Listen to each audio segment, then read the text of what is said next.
அல்லேலூயா. கர்த்தர் நல்லவர். இந்த மாதத்தினுடைய வாக்குத்தத்த வசனத்தை வாசிக்கலாம். 2 தீமோத்தேயு புஸ்தகம் 1ஆம் அதிகாரம் 7வது வசனத்தை நாம் வாசிக்க கேட்கலாம். புதிய ஏற்பாட்டில் 291வது பக்கம், 2 தீமோத்தேயு 1:7. தேவன் நமக்கு பயமுள்ள ஆவியை கொடாமல், தேவன் நமக்கு பயமுள்ள ஆவியை கொடாமல், பலமும் அன்பும் தெளிந்த புத்தியுமுள்ள ஆவியையே கொடுத்திருக்கிறார். பலமும் அன்பும் தெளிந்த புத்தியுமுள்ள ஆவியையே கொடுத்திருக்கிறார். இந்த ஒரு வசனத்தை நாம 5 வாரங்களாக நாம் தியானித்துக் கொண்டிருக்கிறோம். முதல் வாரத்திலே மரியாளை குறித்து சில காரியங்களை பார்த்தோம். 2வது வாரத்திலே நாம் பயப்படக்கூடாது. பயம் என்றால் என்ன, பயமுள்ள ஆவி என்றால் என்ன, ஏன் நாம் பயப்படக்கூடாது அப்படிங்கிற காரியத்தை நாம் 2வது வாரத்திலே பார்த்தோம். 3வது வாரத்திலே பலம், ஸ்ட்ரென்த், பவர் அப்படின்னா என்ன அப்படின்னு பார்த்தோம். 4வது வாரத்திலே அன்பு, அன்புன்னா என்ன, அன்பு எப்படி செலுத்தணும், அன்பை குறித்து நாம் என்ன பண்ணோம், கடந்த வாரத்திலே பார்த்தோம். இன்றைக்கு தெளிந்த புத்தி, 5வது வாரத்துல தெளிந்த புத்தி என்றால் என்ன அப்படின்னு நாம இன்னைக்கு பார்க்க போறோம். ஹல்லேலூயா. சரி, 3 காரியத்தை நான் தெளிவுன்ற டைட்டில்ல எழுதி வைத்து செபித்து நான் உங்கள் மத்தியில பேசும்படியா இருக்கிறேன். முதல் காரியம் ஆத்துமாவிலே தெளிவு. எதுல தெளிவு? ஆத்துமாவிலே தெளிவு. ஒரு சிலர் சொல்லுவாங்க, நான் ரொம்ப தெளிவா இருக்கிறேன். இப்படி சொல்லுவாங்க. நான்லாம் ரொம்ப தெளிவு. என்ன சொல்லுவாங்க? நான்லாம் ரொம்ப தெளிவுங்க, என்னை யாரும் ஏமாற்ற முடியாது. நான் ரொம்ப தெளிவா இருக்கிறேன், ரொம்ப ஜாக்கிரதையா இருக்கிறேன். காலைல 4:30 மணிக்குலாம் எந்திரிச்சிருவேன், 6:30 மணிக்கெல்லாம் டிஃபன் சாப்பிட்டுருவேன், 12 மணிக்கு மத்தியானம் சாப்பாடு சாப்பிட்டுருவேன், சாயந்தரம் 6:30 மணிக்கு டிஃபன் சாப்பிட்டுருவேன். கரெக்டா என் உடம்ப தெளிவா நான் பாதுகாக்கிறேன். அவ்வளோ ஷெட்யூல் போட்டு, டைம் டேபிள் போட்டு தேவையில்லாத சாப்பிட மாட்டேன், கரெக்டா நேரத்து சாப்பிடுவேன். நான் ரொம்ப தெளிவா இருக்கிறேன். அது சரீரத்திற்குரிய தெளிவு. அது நல்லது, உண்மையிலே நல்லது. உண்மையிலே எங்க மாமியார் எங்க வீட்டில் இருந்தாங்கன்னா எங்க அம்மாவுக்கு கூட 10 மடங்கு சமானம். காலைல 4:30 மணிக்கு மேல யாரும் தூங்க முடியாது. அல்லேலூயா. அலாரமே வைக்க வேண்டாம். அப்படி யாரே அமுதா எந்திரி, மிஷின் போடு, அதை போடு.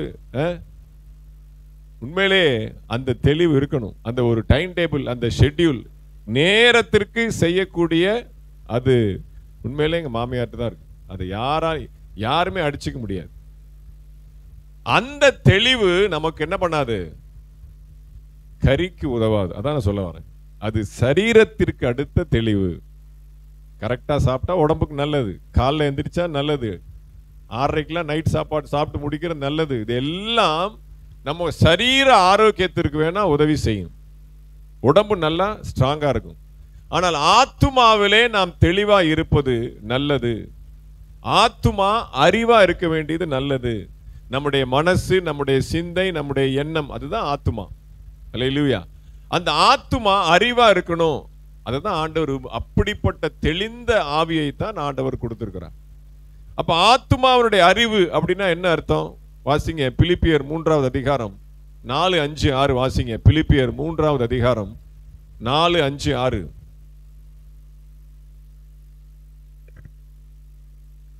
மாம்சத்தின் மேல் நம்பிக்கை வைக்க வேண்டுமானால் நானும் வைக்கலாம். வேறொருவன் மாம்சத்தின் மேல் நம்பிக்கையாய் இருக்க நினைத்தால் நான் அதிகமாய் அப்படி செய்யலாம். நான் 8ஆம் நாளில் விருத்த சேதனம் அடைந்தவன், இஸ்ரவேல் வம்சத்தான், பென்யமீன் கோத்திரத்தான், எபிரேயரில் பிறந்த எபிரேயன், நியாயப்பிரமாணத்தின்படி பரிசேயன், பக்தி வைராக்கியத்தின்படி சபையாரை துன்பப்படுத்தினவன், நியாயப்பிரமாணத்திற்குரிய நீதியின்படி குற்றம் சாட்டப்படாதவன், நான் குற்றம் சாட்டப்படாதவன். அப்ப பவுலுக்கு இருக்கக்கூடிய தெளிவு என்ன அப்படின்னா, ஐ ஆம் 100% பெர்ஃபெக்ட். என்னை யாரும் விரல் நீட்டி சொடக்கு போட்டு எந்த குற்றமும் என்னிடத்துல யாரும் சொல்ல முடியாது. அந்த அளவுக்கு நான் அவ்வளோ பெரிய பெர்ஃபெக்ட், 100% பெர்ஃபெக்ட். அதுதான் என்னது சொல்லப்பட்டிருக்கு முதல் வார்த்தையே, மாம்சத்திலே நான் மேன்மை பாராட்டுகிறேன்.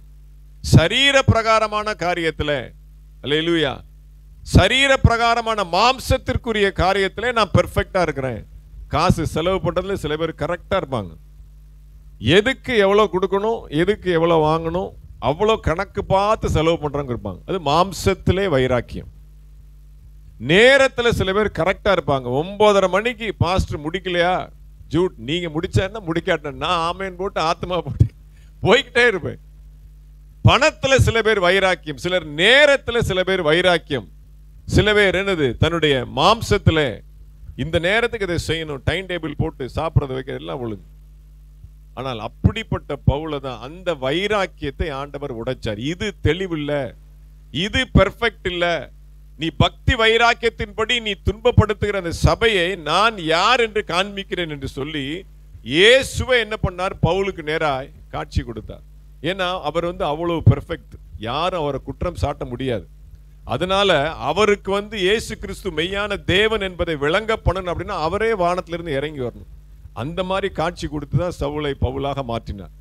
இன்னைக்கு அப்படிலாம் ஒரு சிலர் இருக்கிறாங்க. ஆண்டவர் நேரடியா என்கிட்ட பேசட்டும், அவர் என்கிட்ட நேரடியா பேசிட்டு நான் ஞானஸ்தானம் எடுக்கிறேன், அவர் நேரடியா என்கிட்ட பேசிட்டு நான் சர்ச்சுக்கு வரேன். இப்படியே ஒவ்வொருத்தருக்கும் அவர் இறங்கி வந்துட்டாருன்னா அவர் டியூட்டி என்ன, எத்தனை பேருக்கு தான் அவர் இறங்க முடியும்? அதனால என்னை போன்ற ஒரு ஊழியக்காரங்களை வச்சு வார்த்தைகளை கொடுத்து அவர் என்ன பண்றார், பேசுகிறது நானல்ல கர்த்தர் பேசுகிறார் என்று சொல்லி ஆண்டவர் உங்களுக்கு தெளிவை கொடுக்கிறார். அப்ப இதே பவுல் நான் நியாய பிரமாணத்தின்படி குற்றம் சாட்டப்படாதவன், நான் எல்லாத்திலையும் பெர்ஃபெக்ட் அப்படின்னு சொல்லுகிற அதே பவுல் அதே அதிகாரத்துல 3ஆம் அதிகாரத்துல 7ஆம் வசனத்தை வாசிங்க. ஆகிலும் எனக்கு லாபமாய் இருந்தவைகள் எவைகளோ, எனக்கு லாபமாய் இருந்தவைகள் எவைகளோ அவைகளை கிறிஸ்துவுக்காக நஷ்டம் என்று எண்ணினேன். கிறிஸ்துவுக்காக நஷ்டம் என்று எண்ணினேன். அப்ப எனக்கு எது லாபம்? எனக்கு எது லாபம்? நான் ஒரு வீடை கட்டி வச்சிருக்கிறேன், நானும் ஒரு வீடை கட்டி வச்சிருக்கிறேன், எனக்கு அதுதான் லாபம். என்னுடைய வாழ்க்கையில் எனக்கு மிஞ்சினது ஒரு வீடு, நான் அந்த வீட்டில் சொந்தமாக குடியிருக்கிறேன். அதை என்னால் நஷ்டம் என்று விட எனக்கு மனசு இல்லை. யாருக்காக நீங்க விடுறீங்க?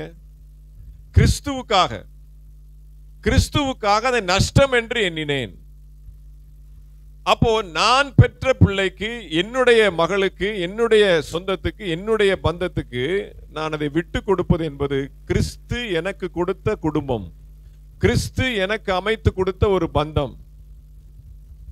அப்போ அவங்களுக்கு அதை விட்டு கொடுக்க அதை நஷ்டம் என்று என்ன, நமக்கு என்ன இல்லை, தைரியம் இல்லை, பயமுள்ள ஆவிதான். நமக்கு என்ன ஆயிரும்? நமக்கு தேவை என்ன? குடியிருக்க ஒரு இடம், சாப்பிட 3 வேளை சாப்பாடு, உடுத்திக்கிறதுக்கு ட்ரெஸ்ஸு, இதுதானே வேணும். இதை விட வேற என்ன வேணும்? அதை ஆண்டவர் படி இழக்க மாட்டாரா? அதுக்கு ஆண்டவர் படி இழக்க மாட்டாரா? நாங்களும் சொந்த வீட்டில் இருக்குன்னு நினைச்ச சொந்த வீட்டில் இருக்க முடிஞ்சா? இன்னைக்கு வரைக்கும் பொட்டியை தூக்கிட்டு வாடகை வீட்டில் தான் இருக்கிறோம்.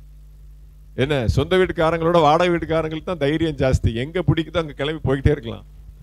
சொந்த வீட்டில் இருந்து அதில் அந்த கஷ்டம் பின்னாடி சாக்கடை வரும், பக்கத்து வீட்டுக்காரன் தண்ணியை ஊற்றுவான், துவைச்ச தண்ணியை ஊற்றுவான், மாடியிலேருந்து கீழே வரும், எல்லாம் சகிச்சு பொறுத்து தான், வேற வழி இல்லை. என்ன, சொந்த வீடு. ஆனால் வாடகை வீட்டுக்காரங்களுக்கு அப்படி இல்லை. சாக்கடை வருதா அடுத்த வீட்டை பார், பாம்பு வருதா அடுத்த வீட்டுக்கு போ, வெளிச்சம் இல்லையா அடுத்த வீட்டுக்கு போ.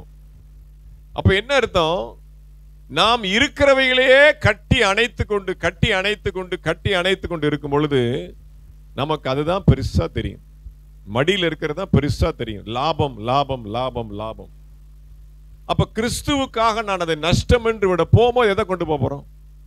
ஒண்ணுமே இல்லை. அதை சொன்னா நமக்கு புரிய மாட்டேங்குது.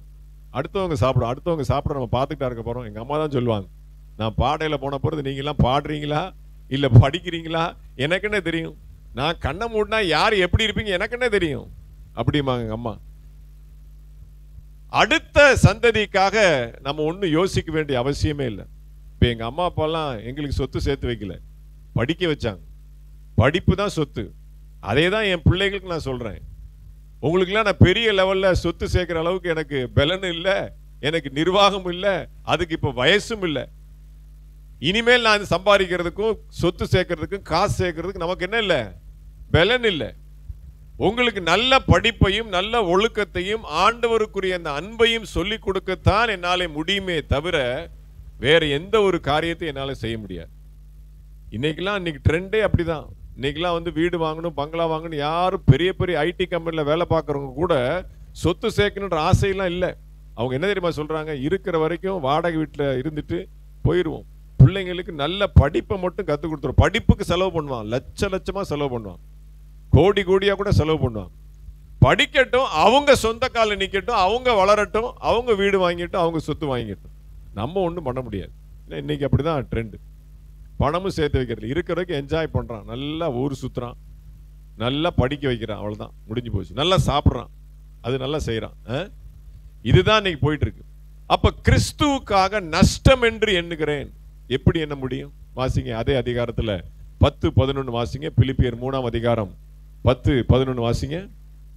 இப்படி நான் அவரையும் அவருடைய உயிர்த்தெழுதலின் வல்லமையையும் அவருடைய பாடுகளின் ஐக்கியத்தையும் அறிகிறதற்கும் அவருடைய மரணத்திற்கொப்பான மரணத்திற்குள்ளாகி ஒப்பாகி எப்படியாயினும் நான் மரித்தோரிலிருந்து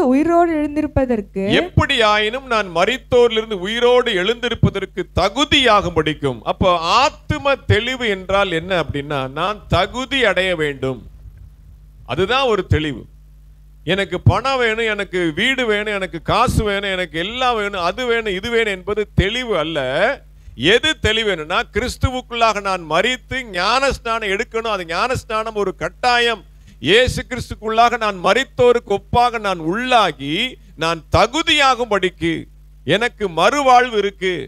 இப்ப இந்த கூடாரத்துக்குள்ளேயே நாம் குண்டாஞ்சட்டிக்குள்ளேயே குதிரை ஓட்டிக்கிட்டு இருந்தா நமக்கு மறுவாழ்வு ஒண்ணு இருக்கு. நாம கண்ணை மூடுனா இன்னொரு இடத்துல போய் கண்ணை திறக்க போறோம். அது மேலையா கீழையா, அதுதான் நமக்கு கேள்வி. எப்படி ஆயினும், என்ன ஆனாலும் சரி, தலைகள் என்னாலும் சரி, என்ன தடை வந்தாலும், என்ன எதிர்ப்பு வந்தாலும், நான் எப்படி ஆகிலும் நான் ஞானஸ்நானம் எடுக்க வேண்டும். பயப்படக்கூடாது. ஒன்னும் ஆகாது. தண்ணியில முங்கி எந்திரிக்கிறதுனால ஒன்னும் ஆகாது. சும்மா அது ஒரு குளிக்கிறனா, எனக்கு என்ன, நான் கிறிஸ்து தான் மெய்யான தேவன் அறிஞ்சுக்கிட்டேன். எனக்கு மற்ற கடவுள்கள், மற்ற தெய்வத்தின் மேல எனக்கு நம்பிக்கை இல்லை. இயேசுவே மெய்யான தேவன் என்பதை நான் அறிந்து கொண்டேன். அப்போ அந்த தெளிவு எனக்கு இருக்கு, அந்த நம்பிக்கை எனக்கு இருக்கு. ஆனால் அடுத்த கட்டத்திற்கு என்னால போக முடியாத அளவுக்கு எனக்கு என்ன இல்லை, தெளிவு இல்லை. என்ன சொன்னாலும் புரிய மாட்டேங்குது. என்ன விளக்கம் சொன்னாலும் அதற்கு மனசுல ஏத்துக்கிறதுக்கு என்ன இல்லை, எனக்கு தைரியம் இல்லை. அதுக்கு ஆர்டர் கொடுத்திருக்கிறார் தேவன். நமக்கு பயமுள்ள ஆவியை கொடாமல் பலமும் அன்பும் தெளிந்த புத்தியும் உள்ள ஆவியை கொடுத்திருக்கிறார். அப்ப எப்படி ஆயின பவுல் என்ன சொல்றார், இவ்வளோ படிச்ச மனுஷன், இவ்வளோ பட்டம் வாங்கினவர், நியாயப்பிரமாணத்தின்படி எல்லா காரியத்தையும் சரியாய் செய்யக்கூடிய அந்த படிச்ச மனுஷனுக்கு தகுதி ஆவதற்கு என்ன தேவைப்பட்டிருக்கு, ஞானஸ்நானம் தேவைப்பட்டிருக்கு. அடுத்த வசனத்தை வாசிங்க. 11. அவருக்காக எல்லாவற்றையும் நஷ்டமென்று விட்டேன், குப்பையுமாக எண்ணுகிறேன். அப்ப இந்த சரீரத்திற்காக நான் பராமரிக்கிற இந்த தெளிவை நான் என்ன பண்ணணும், குப்பையாக விட்டுவிடணும். அப்ப எனக்குரிய ஆத்தும தெளிவு என்ன அப்படின்னா, எப்படி ஆயினும் நான் என்ன பண்ணணும், ஞான ஸ்நானம் எடுக்கணும், நான் தகுதி அடையணும். இப்ப கல்யாணம் பண்றதுக்கு ஒரு தகுதி இருக்கு, இருக்கா இல்லையா? கல்யாணம் பண்றதுக்கு ஒரு தகுதி இருக்கு.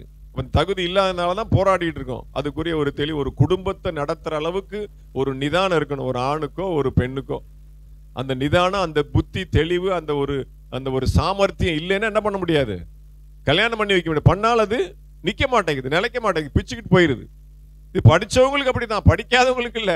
எத்தனையோ கேஸ் பார்க்கிறோம், லைவா 2-3 கேஸ் இப்ப வந்துட்டு இருக்கு நமக்கு தெரிஞ்ச இடங்கள்ல. படிச்சது, வேலைக்கு போகுது, சம்பாதிக்குது, ஆனாலும் ஒரு குடும்பம் என்கிற ஒரு கட்டமைப்புக்குள்ள, கணவன் மனைவி பிள்ளைகள் என்கிற அந்த கட்டமைப்புக்குள்ள நிலைச்சு நிற்கக்கூடிய ஆட்கள் இன்னைக்கு ரொம்ப குறைவு. அப்படிப்பட்ட ஆளுங்க ஏன் கல்யாணம் பண்றாங்கன்னே தெரியல. அப்போ ஒரு தெளிவு இல்ல.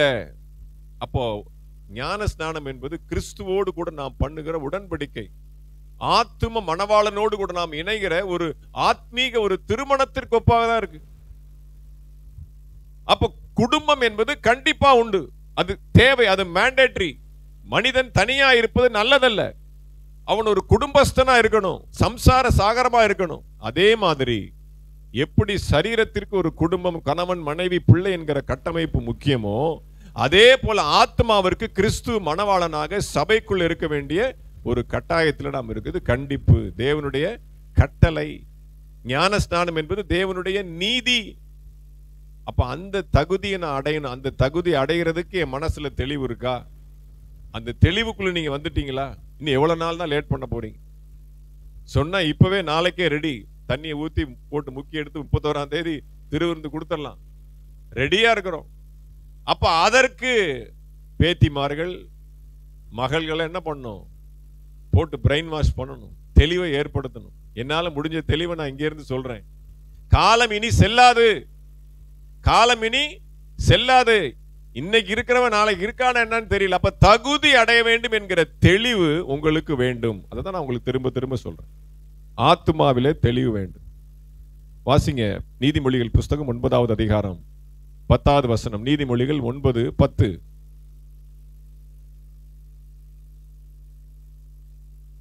நீதிமொழிகள் 9:10. கர்த்தருக்கு பயப்படுதலே ஞானத்தின் ஆரம்பம், பரிசுத்தரின் அறிவே அறிவு. பரிசுத்தரின் அறிவே அறிவு. அதான் நான் உங்களுக்கு சொல்ல விரும்புறேன். என்னுடைய அறிவு அறிவல்ல. நான் சில காரியத்தை மண்டையில ஏத்தி வச்சிருக்கிறேன். நான் சில காரியத்தை யோசிச்சு வச்சிருக்கிறேன். நான் இதுதான் சரி, இதுதான் சரி, நான் செய்யறதுதான் சட்டம், நான் செய்யறதுதான் கரெக்ட் அப்படின்னு எனக்குள்ள சில அறிவை நான் என்ன பண்ணிருக்கிறேன், மைண்ட்ல ஸ்டோர் பண்ணி ஏத்தி வச்சிருக்கிறேன். வேதம் சொல்லுகிறது அது அறிவல்ல, பரிசுத்தரின் அறிவே அறிவு. பரிசுத்த வேதாகம் என்ன சொல்லுகிறதோ அதுதான் அறிவு. பரிசுத்தராகிய கிறிஸ்து எதை சொல்லுகிறாரோ அதுதான் அறிவு. அப்போ அதை நான் என்ன அர்த்தம்? என்னுடைய மூளையை, என்னுடைய மண்டையில உள்ள சரக்கை நான் பெருசா ஏத்துக்கிட்டேன்னா நான் முட்டாள். பரிசுத்தரின் அறிவை நான் ஏற்றுக்கொள்ளவில்லை என்றால் நான் ஒரு மூடன், நான் ஒரு ஃபூலிஷ். அப்ப எது அறிவு, எது அறிவுள்ளவன், எவன் புத்திசாலி, எவன் தெளிவுள்ளவன், எவன் மனத்தெளிவுள்ளவன் என்று சொன்னால் பரிசுத்தரின் அறிவை ஏற்றுக்கொள்ளுகிறவன் தான் புத்திசாலி. மற்ற ஏதாவது உள்ள சரக்கு இருந்துச்சு அப்படின்னா அவன் புத்தியீனன், முட்டாள் என்று சொல்லப்படுது. வாசிங்க யோவான் சுவிசேஷம் 17வது அதிகாரம் 3வது வசனம். யோவான் 17:3.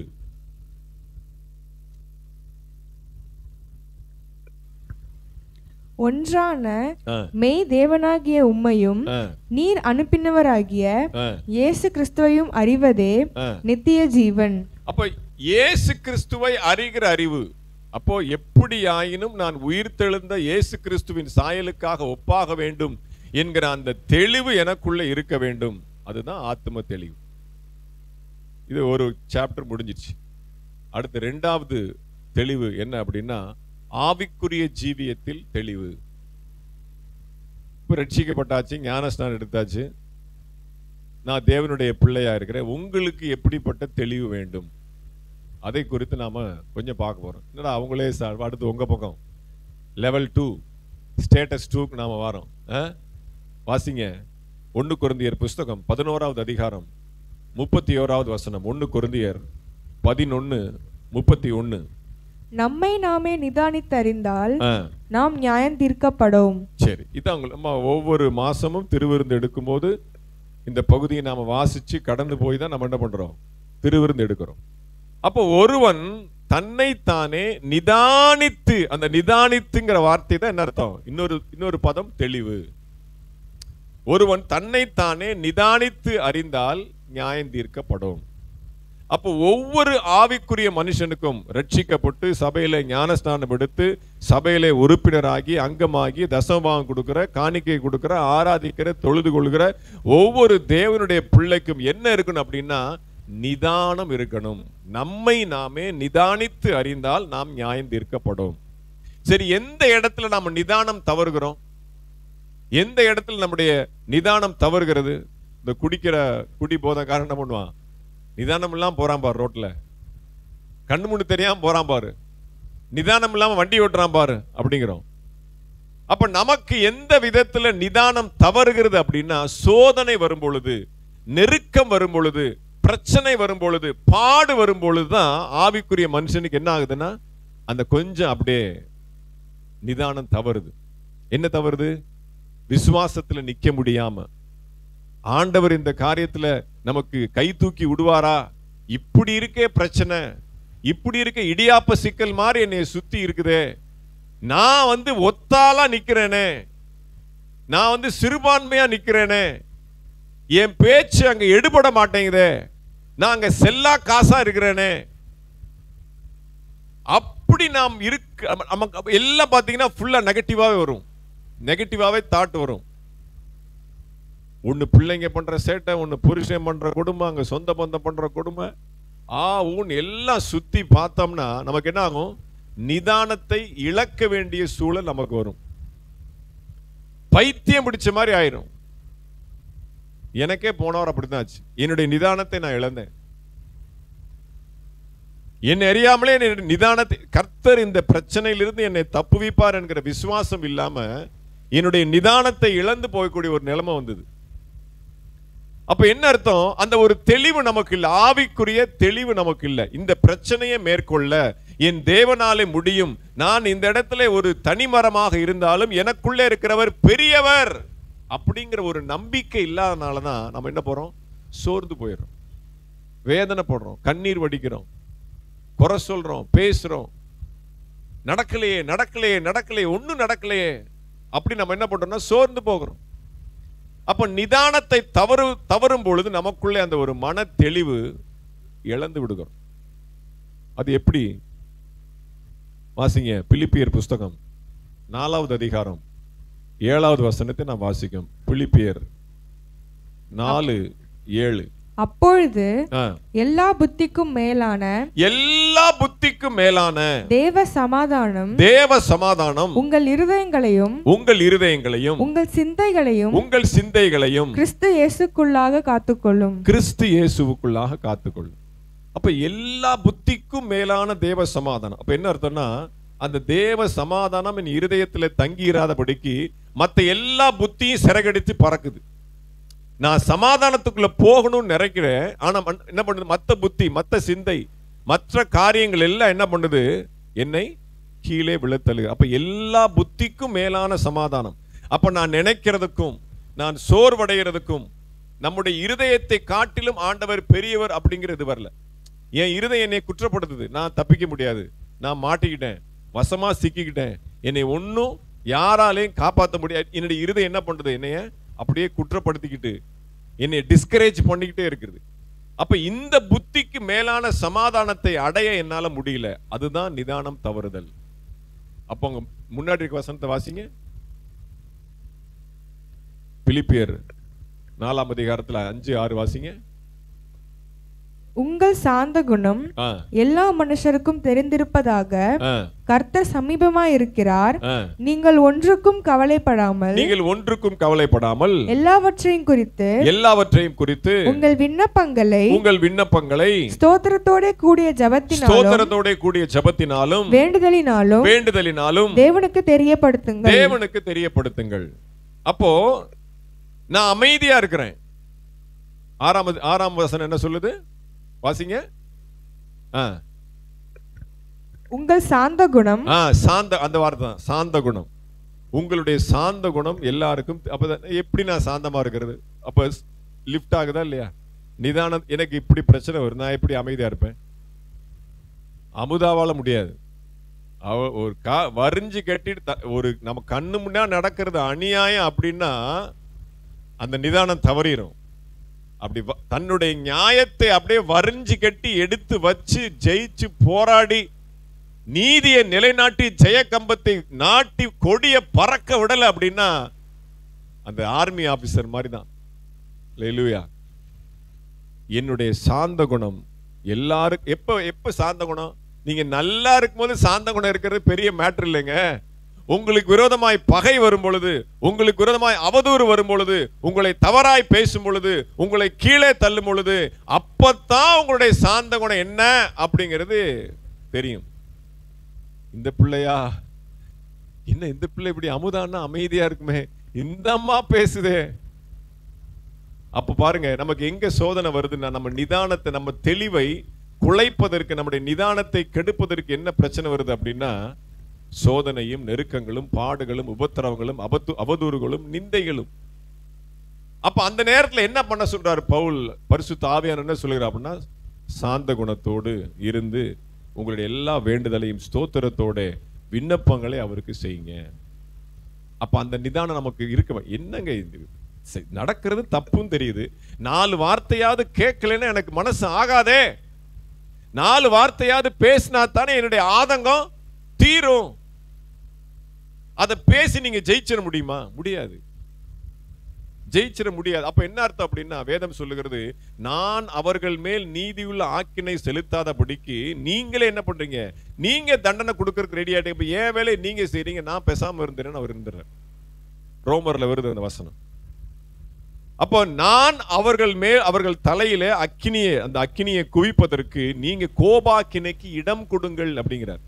நான் ஆக்கினை செலுத்த, நான் தீர்ப்பு செலுத்த, உங்களுக்கு விரோதமாய் நடக்கக்கூடிய பிரச்சனைகளுக்கு நான் இறங்கி பதில் செய்ய எனக்கு இடம் கொடுங்கள். நீங்க வரிஞ்சு கட்டிட்டு இறங்காதீங்க, நீங்க வேட்டியை மடிச்சு கட்டிட்டு இறங்காதீங்க, நீங்க சேலை இடுப்புல மடிச்சு கட்டிட்டு இறங்காதீங்க. நீங்க பொறுமையான சாந்த குணத்தோட எல்லாவித வேண்டுதலோடும் விண்ணப்பத்தோடும் நீங்கள் அமைதலா இருங்கள். என்கிட்ட சொல்லுங்க, அந்த ஆதங்கத்தை என்கிட்ட கொட்டுங்க. உங்களுக்கு விரோதமா பேசுறாங்களா, உங்களை பகைக்கிறாங்களா, தேவையில்லாத குற்றச்சாட்டு சொல்றாங்களா, அது அப்படி என்கிட்ட வந்து கொட்டுங்க, என்கிட்ட ரிப்போர்ட் பண்ணுங்க, நான் பார்த்துக்கிறேன் அப்படிங்கிறார். அப்போ அந்த குணம் நமக்கு கிடைக்கிறது ரொம்ப கஷ்டமா இருக்கு. பேசுகிற எனக்கே வராது, நானே ஒத்துக்கிறேன். சில நேரத்தில் உங்க பண்ற எல்லாம் பார்த்தா டென்ஷன் ஆயிரும். பிள்ளைகள் பண்ற சேட்டையை பார்த்தா எப்படி அமைதியா இருக்குது, இதுங்க பண்ற சேட்டையெல்லாம் பார்த்தா அமைதியா இருக்க முடியும்? எட்ரா ஸ்கேல, எட்ரா கம்ப. சாந்த குணத்தோடு பிளஸி முன்னாடி நின்னா தலைமையில ஏறி மிதிச்சு நடந்து போயிடும். அல்லேலூயா. அப்போ நிதானத்தை அப்ப என்ன பண்றோம், பிள்ளைய திட்டுறோம், சபிக்கிறோம். எங்க தாத்தா சொல்லுவார், பிள்ளைய 2 அடினால் அடி, திட்டிராத, திட்டா பழிச்சிடும். இந்த பெத்தவங்க பிள்ளைய நாவினால் தகாத வார்த்தை பேசி 2 அடினால் அடிச்சு அந்த காயம் ஆறிடும். ஆனா திட்டுன அந்த வார்த்தை திரும்ப வராது. அப்ப அந்த நிதானத்தை இழக்க வேண்டிய, அந்த தெளிவை இழக்கக்கூடிய நிலைமை ஆவிக்குரிய பிள்ளைகளுக்கு வருது.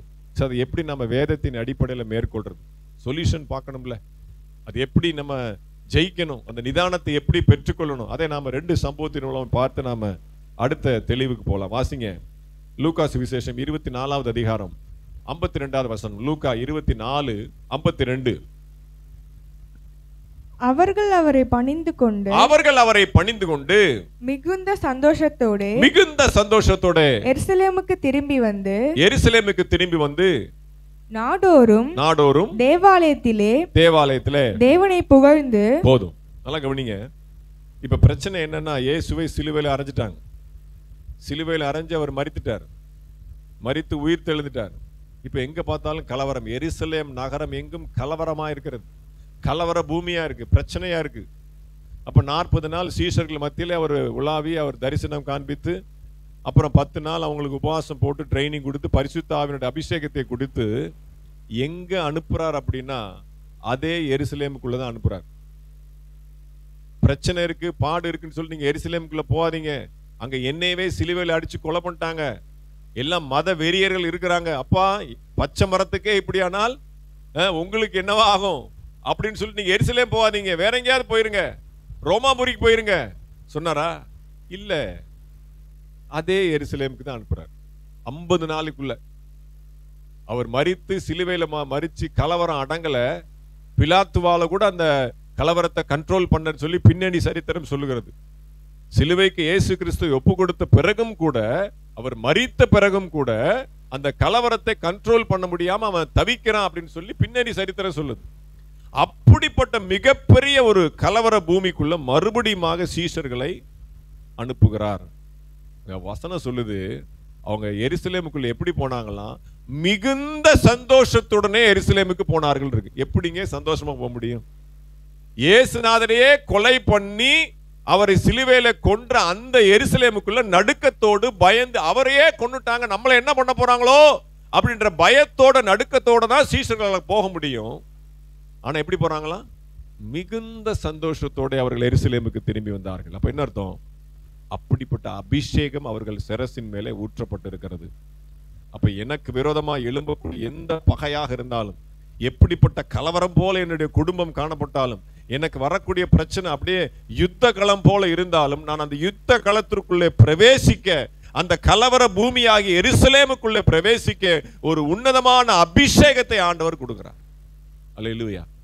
அப்ப அபிஷேகத்திலே நாம் வளர வேண்டும். இன்னொரு காரியத்தை வாசிங்க, அப்போஸ்தலர் நடபடிகள் 4வது அதிகாரம் 18, 19, 20. அப்போஸ்தலர் 4, 18, 19, 20. அவர்களை அழைத்து இயேசுவின் நாமத்தை குறித்து எவ்வளவும் பேசவும் போதிக்கவும் கூடாதென்று அவர்களுக்கு கட்டளையிட்டார்கள். பேதுருவும் யோவானும் அவர்களுக்கு பிரதியுத்தரமாக தேவனுக்கு செவி கொடுக்கிறதை பார்க்கிலும் உங்களுக்கு செவி கொடுக்கிறது தேவனுக்கு முன்பாக நியாயமா இருக்குமோ என்று நீங்களே நிதானித்து பாருங்கள். இப்ப நிதானத்தை யார் மேல போடுறாரு? பேதுருவும் யோவானும் ஆப்போசிட் பார்ட்டி மேல போடுறாரு. நீ சொல்றது இப்படி இருக்கு, பைபிள் சொல்றது இப்படி இருக்கு, நீ சொல்றத நான் கேட்கறதா இல்ல பைபிள் சொல்றத கேட்கறதா? நீயே யோசிச்சு பாத்துக்கோ. யார்கிட்ட சொல்லணும்? வீட்டுல புருஷன்காரன்ட்ட சொல்லணும். என்ன, நான் ஞாயிற்றுக்கிழமை சர்ச்சுக்கு போவேன், இது பைபிள் சொல்லுது. நான் ஞாயிற்றுக்கிழமை ஆராதனைக்கு போவேன், பைபிள் வாசிப்பேன், ஜெபம் பண்ணுவேன், வீட்டுல முழங்கால் போடுவேன். இது நல்லதா இல்ல வேற காரியத்தை யார் சொல்லணும்? ரட்சிக்கப்பட்ட ஞானஸ்நானம் எடுத்து தேவ பிள்ளை சொல்லணும். கணவன் மனைவிக்குள்ள அப்படி சண்டை போட்டுக்கலாம், பிரச்சனை இல்லை. மற்றவங்களுக்குள்ள தான் அந்த மாதிரி பண்ணக்கூடாது. அப்ப தேவனுக்கு செவி கொடுப்பது உத்தமமா இல்ல மற்ற காரியங்களுக்கு நான் செவி கொடுப்பது உத்தமம்? அந்த நிதானம், அந்த தெளிவு பாருங்க. அந்த அளவுக்கு போராட்டம் வருது. இயேசுவை குறித்து சொன்னா ஜெயில தூக்கி போட்டுருவோம் அப்படின்னு பிரதான ஆசாரியர்களும் மூப்பர்களும் சொல்றாங்க. ஆனா துணிஞ்சு உங்க சொல்ல நாங்க கேட்க மாட்டோம், நாங்கள் சுவிசேஷத்தை சொல்லுவோம். நேத்து ஒரு சகோதரன் வந்திருந்தார். அவர் என்ன சொன்னார் அப்படின்னா, எனக்கு சுவிசேஷம் சொல்ல வெக்கமா இருக்கு, சுவிசேஷம் சொல்வதற்கு கூச்சமா இருக்கு. நான் சபைக்கு போறேன், மைக்கில் பேசுறேன், மைக்கில் பாடுறேன், ஆராதனை நடத்துறேன், எல்லாம் பண்றேன். ஆனா இயேசு நல்லவர் அப்படின்னு சொல்லி சுவிசேஷம் சொல்ல எனக்கு கூச்சமா இருக்கு அப்படிங்கிறார். அது எல்லாருக்குமே உண்டு. அப்ப என்ன அர்த்தம் அப்படின்னா, சுவிசேஷத்தை வெளிப்படையாக தைரியமாக சொல்வதற்கு நமக்குள்ள ஒரு கூச்சம் இருந்துச்சுன்னா நம்ம என்ன இன்னும் சரியான ஒரு தெளிவுக்குள்ள வரல அப்படின்னு அர்த்தம். ஏன் காரணம் அப்படின்னா, ஆவிக்குரிய காரியத்தை தனியாகவும் என்னுடைய காரியத்தை தனியாக நான் பிரிச்சு வைக்கிறதுனாலதான் என்னால சுவிசேஷம் சொல்ல முடியறது. குடும்பம் வேறு, வேலை வேறு, சொந்த பந்தம் வேறு, உறவுகள் வேறு, நட்புகள் வேறு. அது ஒரு தனி கேட்டகரி, அது தனி வாழ்க்கை. அப்படி மெயின்டைன் பண்றது. சர்ச்சு, சபை, விசுவாசிகள், பாஸ்டர், ஆராதனை, இது ஒரு தனி கேட்டகரியா நம்ம என்ன பண்றது? பிரிச்சு வைக்கிறது. அதனாலதான் நம்ம என்ன பண்ண முடியல? சுவிசேஷம் சொல்ல முடியல. மற்றவங்க கேட்கறாங்க, என்ன சிஸ்டர் கிறிஸ்துமஸ் அன்னைக்குமா நீங்க ஆலயத்துக்கு கூட போக முடியலையா கேட்கறாங்க. அப்ப நம்ம என்ன, நம்ம அந்த ஒரு நிர்பந்தத்துக்குள்ள நாம் இருக்கும் பொழுது எந்த நேரத்திலேயாவது நாம் தேவனை தொழுது கொள்ள வேண்டும், ஆராதிக்க வேண்டும். அந்த நேரத்தை கடந்து விட்டா நம்ம அந்த நேரம் திருப்பி கிடைக்குமா? கிடைக்காது. அப்ப நம்ம என்ன பண்றோம்? நிதானித்து அறிந்து தேவனுக்குரியதை நான் தேவனுக்கு செலுத்த வேண்டும் என்கிற ஒரு கால்குலேஷன் இருக்கிறதா ஆவிக்குரிய தெளிவு. இன்னொரு காரியத்தை நான் சொல்லி அடுத்த கட்டத்துக்கு போகிறேன். அதே லூக்கா சுவிசேஷம் 24வது அதிகாரம் 31 இருந்து 33 வரைக்கும் வாசிங்க.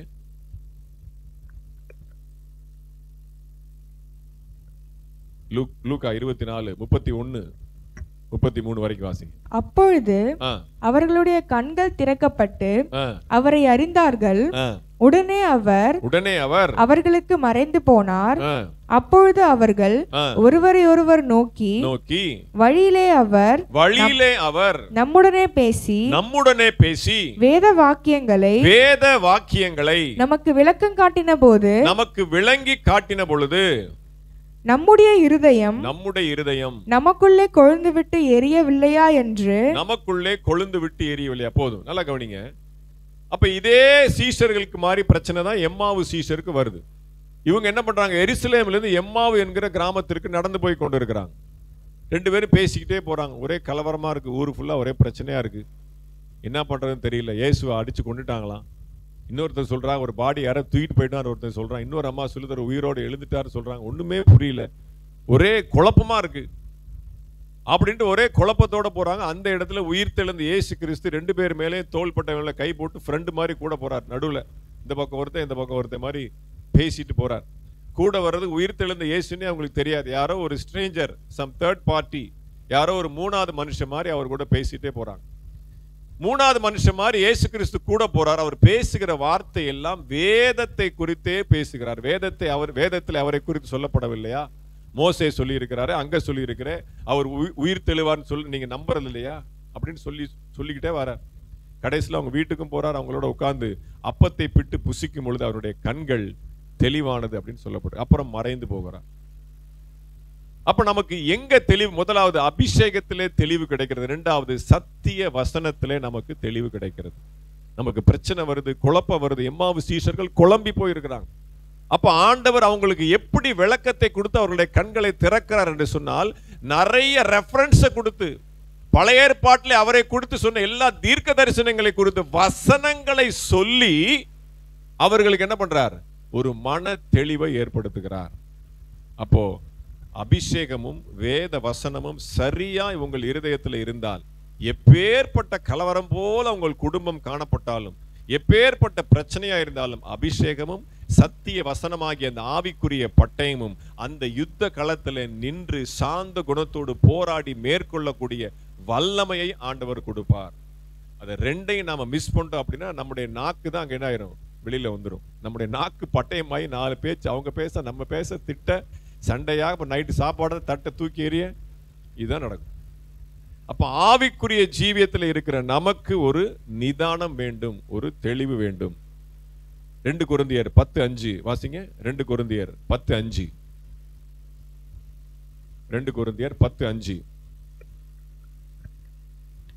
அவைகளால் நாங்கள் தர்க்கங்களையும் தேவனை அறிகிற அறிவுக்கு விரோதமாய் எழும்புகிற எல்லா மேட்டிமையையும் நிர்மூலமாக்கி எந்த எண்ணத்தையும் கிறிஸ்துவுக்கு கீழ்ப்படிய சிறைப்படுத்துவர்களாய் இருக்கிறோம். கிறிஸ்துவுக்கு கீழ்ப்படிய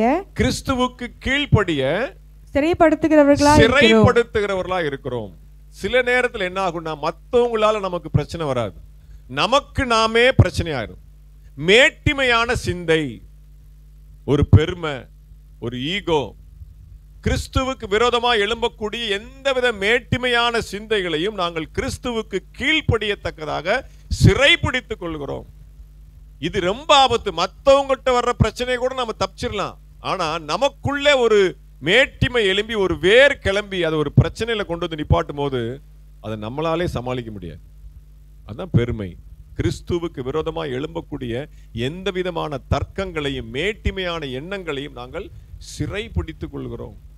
நான் பவுலுக்கு இருக்கக்கூடிய மிகப்பெரிய நான் நல்லா பிரசங்கம் பண்றேன், நான் நல்லா பேசுறேன், அதான் அவருக்கு முள் கொடுத்திருக்கிறார் ஆண்டவர். வியாதி குணமாகாம என்ன பண்றார்? ஒரு முள் கொடுத்திருக்கிறார். என்னை நான் மேன்மை பாராட்டதபடி எனக்கு ஒரு சாத்தானுடைய ஒரு முள்ளை கொடுத்திருக்கிறார் அப்படிங்கிறார். அப்ப அப்படிப்பட்ட ஒரு தெளிவு ஆவிக்குரிய பிள்ளைகளுக்கு வேண்டும். அப்போ ஆத்மாவிலே ஒரு தெளிவு, அடுத்த ஆவிக்குரிய ஜீவியத்திலே ஒரு தெளிவு, மூன்றாவதாக கடைசியாக ஒரு டைட்டில் பார்த்து நாம் ஜெபித்து முடிக்க போகிறோம். இது என்ன தெளிவு அப்படின்னா, சாத்தானுடைய கிரியைகளை குறித்த ஒரு தெளிவு. இப்போ ஆப்போசிட் பார்ட்டி, நம்மள வீட்டில், ரோட்ல, வேலையில நம்மளை திட்டுறவங்கலாம் நமக்கு விரோதி கிடையாது. நமக்கு மெயின் டார்கெட், முக்கியமான எனிமி யார் அப்படின்னா சாத்தான் தான். அப்ப அவன் என்ன பண்றான், சாத்தான் என்ன பண்றான் அப்படிங்கிற ஒரு மன தெளிவு நமக்கு வேண்டும். அந்த ஒரு தெளிவு இருந்தா நாம் இன்னும் தைரியமா ஜெயிக்கலாம் ஆவிக்குரிய வாழ்க்கையில. வாசிங்க வெளிப்படுத்தின விசேஷம் 2வது அதிகாரம் 24வது வசனம். வெளிப்படுத்தின விசேஷம் 2வது அதிகாரம் 24வது வசனத்தை நாம் வாசிக்கலாம். சீக்கிரம். தியத்தீராவிலே இந்த போதகத்தை பற்றி கொள்ளாமலும் சாத்தானுடைய ஆழங்கள் என்று அவர்கள் சொல்லுகிறார்களே அந்த ஆழங்களை அறிந்து கொள்ளாமலும் இருக்கிற மற்றவர்களாகிய உங்களுக்கு நான் சொல்லுகிறதாவது, உங்கள் மேல் வேறொரு பாரத்தையும் சுமத்த மாட்டேன், உங்களுக்குள்ளதை நான் வருமளவும் பற்றி கொண்டிருங்கள். போதும், நல்லா கவனிங்க. அங்க சொல்லப்பட்டிருக்கு சாத்தானுடைய ஆழங்கள்.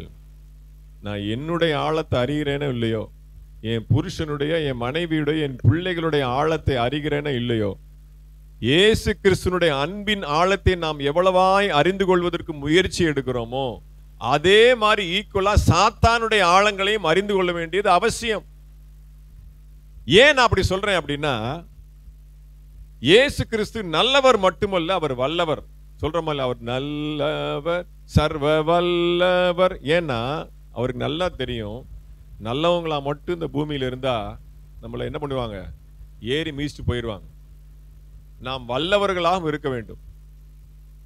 இயேசு கிறிஸ்து நல்லவராகவும் இருந்தார், வல்லவராகவும் இருந்தார். சாத்தானுடைய தந்திரங்களை அவர் அறிந்து என்ன பண்றார், அவன் கொடுக்கிற சோதனை எல்லாம் அப்படியே எஸ்கேப் ஆகிறார். காலில் விழுங்குறார், அதுக்கு ஒரு பதில் சொல்றார். தூதன் வந்து உன் கையை தூக்குவான், அதெல்லாம் டெஸ்ட் பண்ணான்னு சொல்லிட்டார். வசனத்தினாலே அடிச்சு அவர் வல்லவராக இருக்கிறார். அதே மாதிரி நாமும் சாத்தானுடைய ஆழங்களை அறிந்தவர்களா இருக்க வேண்டும். எப்படி? வாசிங்க ஆதியாகமத்தின் புஸ்தகம் 3வது அதிகாரம் 5-6. ஆதியாகமம் 3:5-6. நீங்கள் இதை புசிக்கும் நாளிலே உங்கள் கண்கள் திறக்கப்படும் என்றும் நீங்கள் நன்மை தீமை அறிந்து தேவர்களைப் போல இருப்பீர்கள் என்றும் தேவன் அறிவார் என்றது. பாருங்க, நல்லா கவனிச்சு பாருங்க. சாத்தான் என்ன சொல்றான்? 3ஆம் வசனத்துல, 3ஆம் அதிகாரம் 5ஆம் வசனத்துல, நன்மை தீமை அறியத்தக்க இந்த கனியை புசித்தீங்க அப்படின்னா உங்களுடைய கண்ணு என்னவாகுமா? உங்களுடைய கண்ணு வந்து திறக்கப்படும். கண்ணு திறக்கும். இப்ப கண்ணு மூடி இருக்கு, கண்ணு திறக்கும் அப்படிங்கிறான். அடுத்து என்ன சொல்றான்? நன்மை தீமை அறிவீங்க, நல்லது எது கெட்டது எதுன்னு உங்களுக்கு தெரிஞ்சிடும். தேவர்களை போல இருப்பீர். 3 பாயிண்ட் தான் அவன் சொல்றான். கண்ணு திறந்துரும், நன்மை தீமை என்னன்னு தெரியும், நீங்க தேவர்களை போல மாறிடுவீங்க. இந்த 3 தான் சொல்றான். ஆனா பாருங்க, அந்த 3ஐயும் அந்த ஏவாள் உள்வாங்கி ஆதாம்கிட்ட எப்படி பேசுது பாருங்க. அதாவது கேட்டது ஒண்ணு, சொல்றது ஒண்ணு சொல்லுவாங்க. கண்ணு காது மூக்கு வச்சு ஜோடனையா பேசிட்டு அப்படின்னு சொல்லுவாங்கல்ல. நம்மகிட்ட ஒண்ணு கேட்பாங்க, அங்க போய் சொல்லும் போது பார்த்தா அது பெரிய உருவமா வந்து நிற்கும். நான் இப்படி சொல்லவே இல்லையே. நான் சொல்ல, எதையுமே உங்க அம்மா சொல்ல நம்பாத, 4 வயசு கேட்டுட்டு சொல்லு. எல்லாம் அப்படியே பார்த்தா பெருசா அப்படியே ரூபப்படுத்தி. அப்ப அவன் சொன்னது அது. அடுத்து ஏவாள் சொல்றது வாசிங்க அடுத்த வசனத்துல. அப்பொழுது ஸ்திரீயானவள் அந்த விருட்சம் புசிப்புக்கு நல்லதும். அது நல்லதுன்னு சொல்லிச்சா சாத்தானு? நல்லதுன்னு சொல்லிச்சா? இல்ல. இவாள் எப்படி சொல்றாங்க? அது புசிப்புக்கு நல்லதும், பார்வைக்கு இன்பமும். அது பார்த்தா இன்பமா இருக்கும். ரைட். அது ஒருவேளை கலர் பார்த்தா ஒரு அட்ராக்டிவா இருக்கலாம். அதெல்லாம் அவர் சொல்லவே இல்லை. இவாள் அடுத்து எக்ஸ்ட்ரா பார்வைக்கு இன்பமும், புத்தியை தெளிவிக்கிறதற்கு. இங்கதான் பாயிண்ட். நம்ம சப்ஜெக்ட் அங்கதான் வருது. புத்தியை தெளிவிக்கிறதற்கு. அவங்க என்ன சொன்னாங்க? மேற்படியா என்ன சொன்னா? நன்மை தீமை அறிவீர்கள், நீங்கள் தேவர்களை போல இருப்பீர்கள், உங்கள் கண்கள் திறக்கப்படும். இந்த அம்மா என்ன சொல்லுது? அதை சாப்பிட்டா நமக்கு புத்தி அப்படியே பயங்கரமா வேலை செய்யுங்க. அதை மட்டும் நீங்க சாப்பிடுங்க. இந்த யூடியூப்ல சொல்ற இந்த டிப்ஸை மட்டும் நீங்க செஞ்சு பாருங்க. அப்படி சும்மா ஜக ஜக ஜக ஜகன் தீவிரமா வேலை செய்யும். சாப்பிட்டு பார்த்தா நமக்கு தான் பிரச்சனை. அதான் பாருங்க, அவன் வந்து கண்ணு திறக்குன்னு தான் சொல்லுச்சு சொன்னா. ஆனா இந்த அம்மா என்ன சொல்லுது? புத்தியை தெளிவிக்கிறதும். அதை சாப்பிட்டா நமக்கு புத்தி தெளிவாரு, நமக்கு தெளிந்த புத்தி வந்துடும் அப்படின்னு அந்த அம்மா என்ன ஆயிடுச்சு? அடுத்து என்ன சொல்லுது?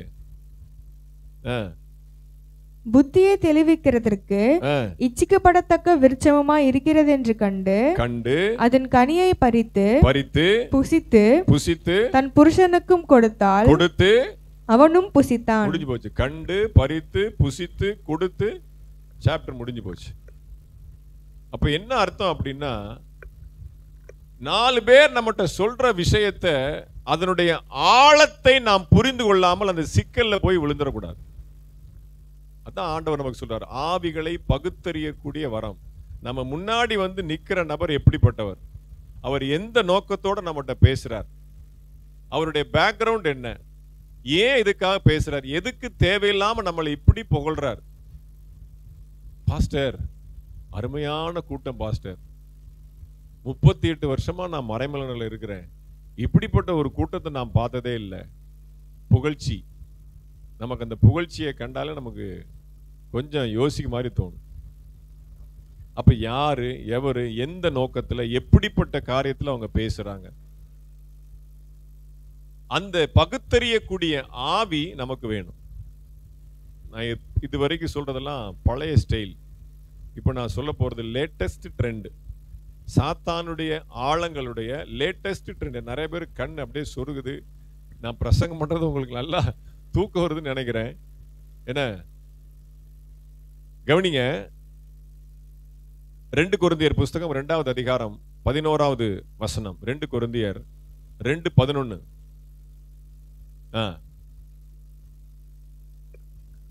சாத்தானாலே நான் மோசம் போகாத படிக்க அப்படி செய்தேன்.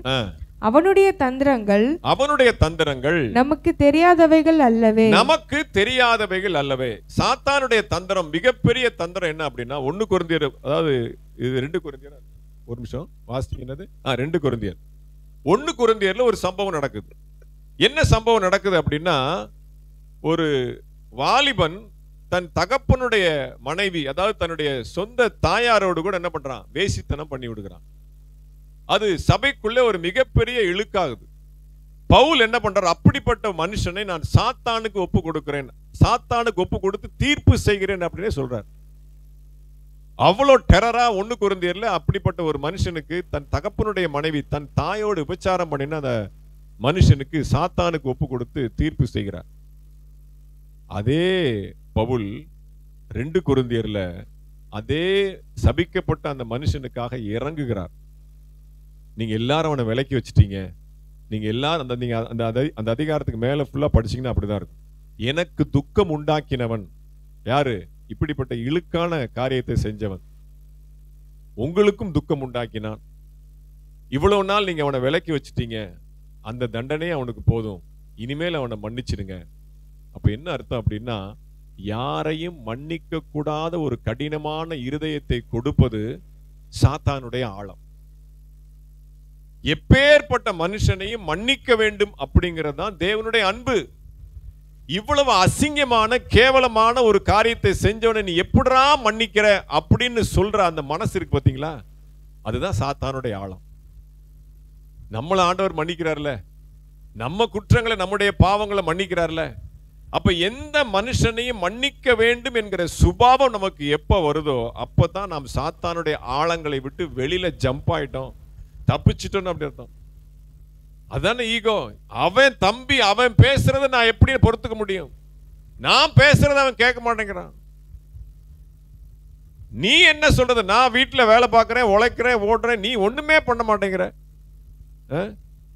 இவன் எந்திரிச்சு போய் அந்த அம்மாட்ட போய் சொல்றான், குக்கர்ல அரிசி வச்சாச்சு, 5 நிமிஷத்துல அது விசில் வரும், அப்புறம் அதை சிம் வைக்கணும், அப்புறம் 10 நிமிஷத்துல அதை நீங்க ஆஃப் பண்ணணும். யாரு, ஒரு ஆம்பளை பையன் ஒரு பொம்பளை பிள்ளைகிட்ட சொல்றான் எப்படி சோறு வைக்கணும். நான் உட்கார்ந்து நான் வேலை பார்த்துட்டு இருக்கேன், இது உனக்கு கேவலமா இல்ல? அவன் குக்கர்ல வச்சுட்டு இன்ஸ்ட்ரக்ஷன் கொடுத்துட்டு வெளில போறான். அப்போ நம்ம எந்த அளவுக்கு இருக்கிறோம், ஒரு குக்கர்ல சோறு வடிக்க தெரியாத அளவுக்கு நாம இருக்கிறோம். எனக்கு தெரியும்டா போடா அப்படின்னு சொல்றதுக்கு நமக்கு தைரியம் இல்லை. ஏன்னா அவன் தான் டெய்லி வைக்கிறான், அவனுக்கு தான் தெரியும் எப்ப சிம் பண்ணணும், எப்ப ஆஃப் பண்ணணும், எவ்வளவு நேரம் ஓடணும். அப்போ நம்ம என்ன சொல்ல வரோம்னா விட்டு கொடுக்கிறது. அப்ப அவன் என்ன பேசுறான்னா, எனக்கு அரிசி வைக்க தெரியும், குக்கர்ல சோறு வைக்க தெரியும், எல்லா வேலையும் எங்க அம்மாவுக்கு நான் தெரியும், அதனால நான் அவனை ஏறி மிதிச்சு பேசுவேன். அது அவனுடைய குணம். இந்த அம்மாவுடைய குணம் என்ன, நான் அக்கா, நீ என்னதான் இருந்தாலும் எனக்கு 2 வயசு கீழே போயிட்ட, நான் எப்படி விட்டு கொடுக்கிறது? இதுதான் சாத்தானுடைய ஆழம். அந்த ஈகோவை தாண்டி வரணும். உண்மையிலே சொல்றேன், அந்த ஈகோவை தாண்டி வரணும். அந்த பெருமையை உடைச்சிட்டு வெளியில வரணும். அதை உடைக்காம நம்முடைய இருதயத்தை கடினப்படுத்தணும்னா we are in the depth of Satan. மன்னிக்க கூடிய, விட்டு கொடுக்கக்கூடிய எனக்கு என் மனைவிக்கு அப்படிதான் சண்டை வரும். ஃபர்ஸ்ட் இறங்குறது மனைவி தான் இறங்குவா, நான் இறங்க மாட்டேன், நான் அப்படியே அந்த ஆழத்துக்குள்ளதான் இருப்பேன். அப்ப மன்னிக்கிற, இறங்கி போகிற, விட்டு கொடுக்கிற, அன்பு செலுத்துகிற அந்த சுபாவம் நமக்கு இல்லை அப்படின்னா, அந்த ஒரு தெளிவு நமக்கு இல்லைன்னா நம்ம எங்க இருக்கிறோம், இன்னும் கிணத்து தவளை மாதிரி சாத்தானுடைய ஆழத்துல இருக்கிறோம். அது தந்திரம். நமக்குள்ளே நாம் நல்லவங்க தான், அக்கா நல்லவதான், தம்பி நல்லவதான், கணவன் நல்லவதான், மனைவி நல்லவதான், அந்த இடையில ஒரு பிரச்சனையை கொண்டு வரான் பாத்தீங்களா. அப்ப இது எதனால் வருது, ஏன் இப்படி பிரச்சனை வருது? அப்ப அந்த பிரச்சனையை புரிந்து கொண்டு நம்முடைய குடும்பத்தினுடைய சமாதானத்தை கெடுக்க சாத்தான் ஒரு அக்னி அஸ்திரத்தை ஏவுகிறான். அந்த ஆழத்தை அறிந்து கொண்டு அங்கேயே ஒரு வெட்டி அந்த துண்டா போட்டு அப்புறம் சமாதானமாகி ஒற்றுமையா போனோம்னா குடும்பம் இனிமையா இருக்கும், ஒரு தோட்டமா இருக்கும். அதை வளர விட தான் நமக்கு என்ன ஆகும்? பிரச்சனையாகும். இப்ப அடுத்து சொல்லக்கூடியது லேட்டஸ்டான சாத்தானுடைய தந்திரத்தை நான் உங்களுக்கு சொல்லுகிறேன். வாசிங்க. இன்னைக்கு காலையில வாசிச்சது எனக்கே அது ஆச்சரியமா இருந்தது. இன்னைக்கு பிரசங்கத்துக்கு அது பெரிய அடையாளமா இருந்தது. வெளிப்படுத்தின விசேஷம் 13வது அதிகாரம் 15வது வசனம். வெளிப்படுத்தின விசேஷம் 13வது அதிகாரம் 15வது வசனம். மேலும் அம்மிருகத்தின் சொரூபம் பேசத்தக்கதாகவும், போதும், ரொம்ப படிக்க வேண்டாம், அதான் பாயிண்ட். அந்த மிருகத்தின் சொரூபம் பேசத்தக்கதாகவும். முதியெல்லாம் பார்த்தீங்கன்னா போட்டோ கிடையாது, கேமரா கிடையாது. பெரிய பெரிய சினிமாக்கெல்லாம் பார்த்தீங்கன்னா கருப்பு பிளாக் அண்ட் ஒயிட் தான். நடிகர்களுக்கெல்லாம் பார்த்தீங்கன்னா கட் அவுட் வைப்பாங்க, கட் அவுட்லாம் வரைவாங்க. பார்த்துருக்கீங்களா? பெரிய பெரிய நீங்கள் மதுரையெல்லாம் பார்த்தது இல்லையா? பெரியார் பஸ் ஸ்டாண்டில் பார்த்தீங்கன்னா அந்த கட் அவுட்டுக்கே ஒரு தனியாக இடம் கவர்மெண்ட்டே கொடுத்துருப்பாங்க. அந்த படம் ரிலீஸ் ஆகுது அப்படின்னா அப்படியே சும்மா கிட்டத்தட்ட பயங்கர ஹைட்டுக்கு வரைவாங்க. பிசிக்கலாக பெயிண்டில் படம் வரைஞ்சி அதை இது பண்ணுவாங்க. இப்போ என்ன ஆயிடுச்சு? ஃப்ளக்ஸ் வந்துருச்சு. ஃப்ளக்ஸ் பார்த்தீங்கன்னா அது தத்துரூபமாக ஃபோட்டோ, அந்த மனுஷனை வந்து அப்படியே பெருசாக என்ன பண்ணுறாங்க? ஃப்ளக்ஸில் கொண்டாந்துடுறாங்க. இப்போ என்ன ஆயிடுச்சு? லேட்டஸ்ட் ட்ரெண்ட் என்ன ஆயிடுச்சு அப்படின்னா, வாசிங்க. அந்த மிருகத்தின் சொரூபம் பேசத்தக்கதாக. இன்னைக்கு போட்டோ பேசுது தெரியுமா? ஆர்டிபிஷியல் இன்டெலிஜென்ஸ், சாத்தானுடைய ஆழம். போட்டோ பேசுது. எம்ஜிஆர் போட்டோ பத்தி பேசுறாங்க. ஜானகி அம்மாவுடைய 100ஆண்டு விழா வந்துருச்சுன்னு எம்ஜிஆர் அப்படியே ஏடிஎம்கே காரங்கள்ட்ட பேசுற மாதிரியே இருக்கு. என்னுடைய மனைவி ஆகிய ஜானகி கட்சிக்காக உழைத்திருக்கிறார்கள். எனவே கழக தொண்டர்கள் யாவரும் என்னுடைய மனைவியினுடைய 100ஆண்டு விழாவை சிறப்பாக கொண்டாட வேண்டும் என்று சொல்லி நான் விரும்புகிறேன் அப்படின்னு எம்ஜிஆர் போட்டோ பேசுது. விஜயகாந்த் போட்டோ பேசுது. விஜயகாந்துக்கு நேத்து 1ஆம் ஆண்டு நினைவஞ்சலி ஒரு வீடியோ பார்த்தேன். ஒரு மகள் உட்கார்ந்துருக்கு, அங்கே பேட்டி எடுக்கிறான். எங்க அம்மானே எனக்கு உசுறு, எங்க அம்மா இறந்து போச்சு அப்படிங்குது. உங்க அம்மா தானே உசுறு, உங்க அம்மா இப்போ நான் உசுரோட கொண்டு வரேன் பாருங்கன்னு சொல்லி அந்த அம்மா போட்டோவை அந்த கரெக்டாக லைவ் இன்டர்வியூவில் அந்த போட்டோவை மாட்டுறான். அந்த அம்மா பேசுது. ஏய் ஜானகி, எப்படி இருக்க? எந்திரிச்சிட்டியா? இன்னைக்கு என்ன சாப்பிட்ட? இந்த அம்மா அப்படியே குலுங்கி அழுகுது பாங்க. அப்படியே கண்ணீர் வடிக்குது. எங்க அம்மா எனக்கு எங்க அம்மா பேசுது. மிருகத்தின் சொரூபம் பேசத்தக்கதாக இன்னைக்கு வந்துருச்சு. கண்ணிருந்தும் காணாதவர்களாய், வாயிருந்தும் பேசான்னு சொல்லிக்கிட்டு இருந்தோம். இன்னைக்கு வாயை வச்சு பேச வைக்கிற அளவுக்கு ஆர்டிபிஷியல் இன்டெலிஜென்ஸ் வந்துருச்சு. மிருகத்தின் சொரூபம் பேசத்தக்கதாக இன்றைக்கு சாத்தானுடைய ஆழங்கள் ஆர்டிபிஷியல் இன்டெலிஜென்ஸ் என்று சொல்லி அவனுடைய டிஜிட்டல் டெக்னாலஜியை உயர்த்தி இன்னைக்கு நம்மை மதிமயக்கக்கூடிய அளவுக்கு என்ன பண்ணிட்டான்? சாத்தானுடைய ஆழம் அவ்வளவு டெப்தா போயிட்டு. அந்த அளவுக்கு நாம் என்ன பண்ணணும்? மன தெளிவுள்ளவர்களா இருக்கணும். இது யாரு பேசுறது? என்ன அந்த அம்மா படிச்ச அம்மாவா இருக்கு. ஒரு மரித்து போன என்னுடைய தாயார் எப்படி போட்டோல பேசுவாங்கன்னு அதுக்கு அந்த தெளிவு இல்லை. எங்க அம்மா பேசுறாங்கன்னு அப்படியே எமோஷன் ஆகி அழுது பொங்கி அப்படியே ஒரு மாதிரி விடவடத்திருச்சு. அதுக்கு அந்த ஏஐ பத்தி தெரியல போல. எனக்கே நிறைய வீடியோ பார்த்துட்டு சொல்லுவாங்க. இது பாத்தீங்கன்னா இந்திரா காந்தி அம்மாவும் மார்கரெட் தாட்சர் ஒன்னா உட்காந்து பேசுறாங்க. அம்பேத்கரும் சுபாஷ் சந்திர போஸ் ஒன்னா உட்காந்து பார்த்து மண்டையாட்டுறாங்க, பேசுறாங்க. பார்த்தோம்ல அன்னைக்கு ஒரு ஷார்ட்ஸ் பார்த்தோம்ல, பெரிய பெரிய செலிபிரிட்டிஸ்லாம் பார்த்தீங்கன்னா சம்பந்தம் இல்லாதவங்களை ஒன்னா சேர்த்து வச்சு அவங்க ஒன்னா உட்கார்ற மாதிரியும் பேசுற மாதிரியும் சாப்பிட்ற மாதிரியும் கை கோத்துட்டு நடக்கிற மாதிரியும். சாத்தானுடைய ஆழங்கள். நம்பிராதீங்க, நம்பினோம்னா போச்சு. அப்போ அந்த தந்திரங்கள் நமக்கு இன்னைக்கு பார்த்தீங்கன்னா ரொம்ப லேட்டஸ்டா போயிடுச்சு. அதே அதிகாரத்துல கடைசி வசனத்தை வாசிங்க. 17, 18 வாசித்து நாம் ஜெபித்து முடிக்க போகிறோம். சரியா 9:30 மணி ஆயிடுச்சு. அந்த மிருகத்தின் முத்திரையாவது, அது நாமத்தையாவது, அது நாமத்தின் இலக்கத்தையாவது தரித்துக் கொள்கிறவன் தவிர வேறொருவனும் கொல்லவும் விற்கவும் கூடாதபடிக்கு செய்தது. இதிலே ஞானம் விளங்கும். அந்த மிருகத்தின் இலக்கத்தை புத்தியுடையவன் கணக்கு பார்க்க கடவன். கணக்கு பார்க்க முடியும்? தெளிந்த புத்தி உள்ளவன் கணக்கு பார்க்க கடவன். அந்த இலக்கம் என்னது? 666. அப்ப அந்த இலக்கத்தை புத்தி உள்ளவன் கணக்கு பார்க்க கடவன். அந்த இலக்கம் 666. அது எப்படி வருது? நம்ம வீடியோல போட்டு காப்போம் ஸ்லைடில். ஏபிசிடி 26 லெட்டர், கம்ப்யூட்டர்னு எழுதுங்க, கீழே எழுதுங்க. அப்ப சி எத்தனாவது எழுத்து, ஓ எத்தனாவது எழுத்து, எம் எத்தனாவது எழுத்து, அதை எழுதுங்க.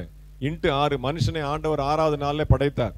அப்போ கம்ப்யூட்டரையும் 6ஐயும் பெருக்குங்க, டோட்டல் போடுங்க, 666 வரும். நம்ம வீடியோ வெளியிடும் போது ஒரு ஸ்லைடா போட்டுடலாம். அப்ப புத்தி உள்ளவன் கணக்கு பார்க்க கடவன்.